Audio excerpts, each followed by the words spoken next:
What's up? My name's Nick. Welcome to my channel. In today's video, we're going to wrap up a big weekend of training for my first 100-mile race, the San Diego 100 miler.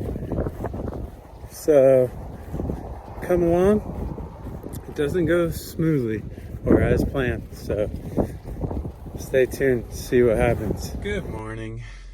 It's 7:30 in the morning on Saturday, May 24th. Got a little bit of a late start today, but that's all right because we need to get some heat training. So maybe the later in the day we run, the hotter it'll get. It sounds crazy to do that on purpose, but we're doing it. We're gonna go out to the San Diego 100-mile race course and do the first 20-ish miles. So we'll get about just over 20 miles getting back to the car. I got a new pair of shoes I'm breaking in. And yeah, we're less than 2 weeks away from the race, my first 100 miler. So put in a good training block, and then this weekend we're just capping it off with a couple longer runs, and yeah, that'll be it. That'll be taper and heat training for the next 2 weeks. So we'll be hitting the sauna and yeah, just eating a lot of food and planning out all the logistics. So follow along. Let's see how today goes, and then in a couple weeks we'll be running our first 100 miler. Come with. Got a fresh pair of shoes today. Hoka Speedgoat 5s. I've had a lot of pairs of these and I like them, so these are what I'm going to run the race in.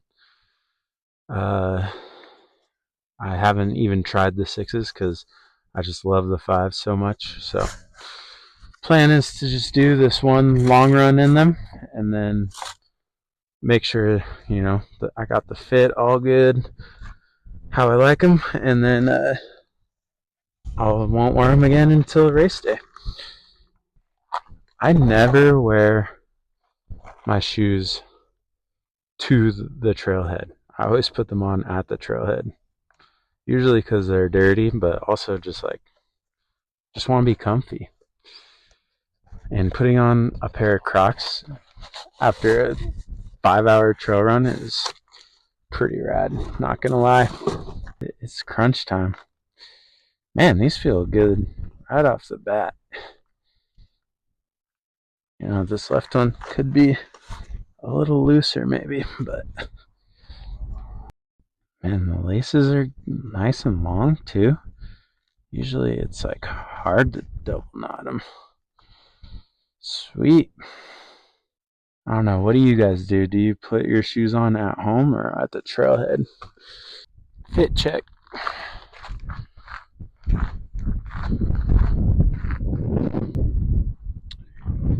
Well, let's get it. Alright, so I realized why my shoes laces were so much longer than usual. So I forgot to do the runner's loop. So you loop them through both holes, and then you put the laces through the loop you make, and then you tie it. And that's a heel lock. Like, not even a half mile in, and I was like, why are my shoes so loose? And I usually do that to kind of pull up the heel and lock the shoe into the foot. So now we're going. It's a beautiful day out here. So far not very hot, a little windy. So we'll see how the rest of the day goes. But much different than a lot of my training that's been out on the course, which has been wet and rainy. So I'm happy about that today. Look how beautiful this trail is. These flowers. It's a great day so far. All right, this is where you come in to the finish this way, but we're going this way. It's the start of the race, but this is where the trails combine. Pretty cool. And we're on our way to climb that thing, go down the back end. Let's go. All right, it's a little windy, but while I'm feeling good-ish, let's talk about like burnout and ultramarathon training, because I'm starting to feel it, man. I really cracked into training 12 weeks out from the race. I've done from 70 miles a week up to 100 miles a week for all those weeks, and yeah, running about 10 miles a day during the week and 20 to 30 plus miles on the weekends each day. So I don't know, I don't have a coach, but I'm just going off of what I've learned through podcasts and videos. I might be overdoing it, but I want to show up to the start line knowing that I did everything I could to prepare for this, you know, for my crew who's coming out for it and the pacers who are coming out for it. I just want to, you know, do what I can for them.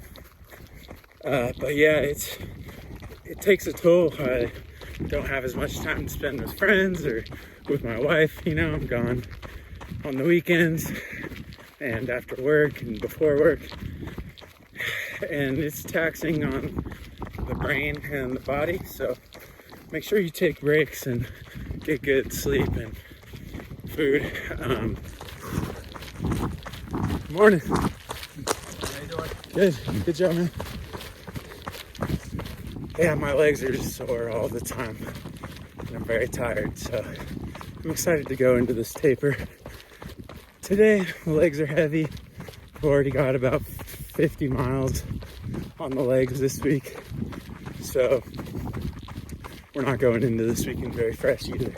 Just over an hour in, and about 6 miles. Really went by real quick. I'm gonna eat an oatmeal bar. I have precision carb only mix in this bottle, so I've had a few calories already. And then I have a salt stick, electrolyte tablets, and I took one of those too. I love these things. Nature's Bakery, like oatmeal crumble bars.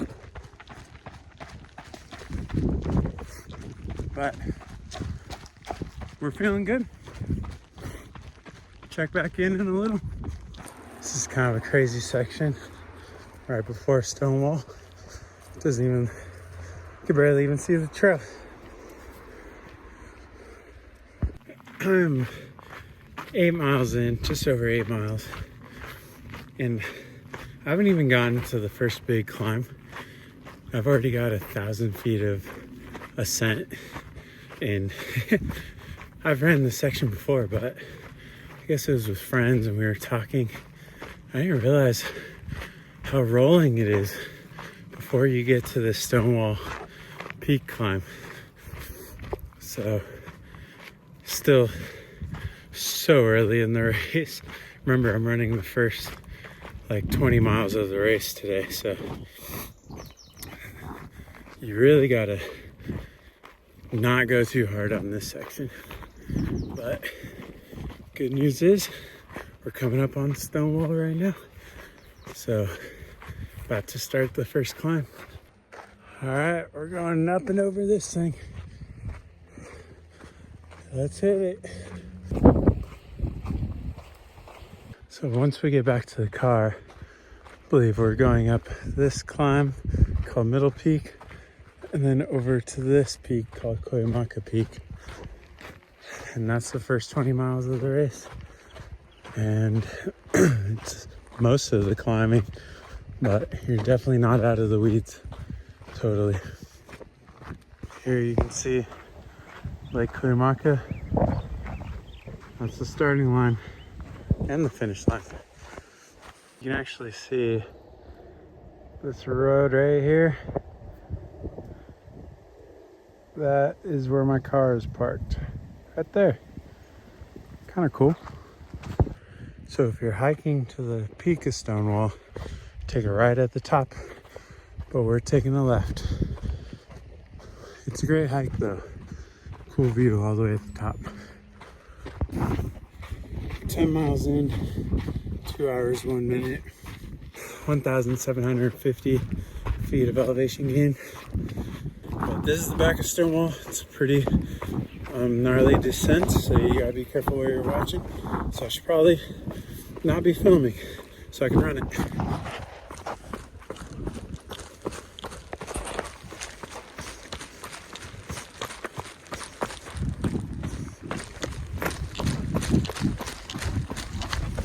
Good morning.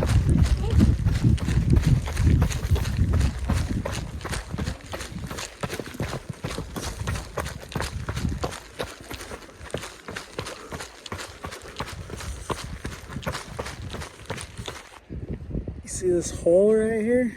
Yeah, I just rolled my ankle real good on it. Let's see if we can walk this one out. So I was looking at my watch to see which way the trail goes, and I stepped in that hole. And I just had a feeling something like this would happen today and towards the end of my training as I talk about being burnt out. But luckily, grew up skateboarding, rolled a lot of ankles, so we'll just walk a little bit, see if this one goes away.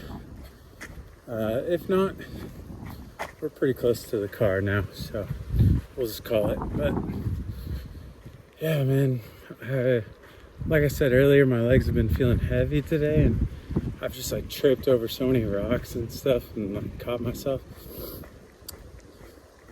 And then of course, roll my ankle. And that is definitely more likely to happen in a new pair of shoes. I don't know why, but yeah, stupid, man. We'll be all right though. Just keep it pushing. All right, we're gonna try and run. Oh. It's a little spicy, but I feel like it's wearing off. A little downhill. I don't know.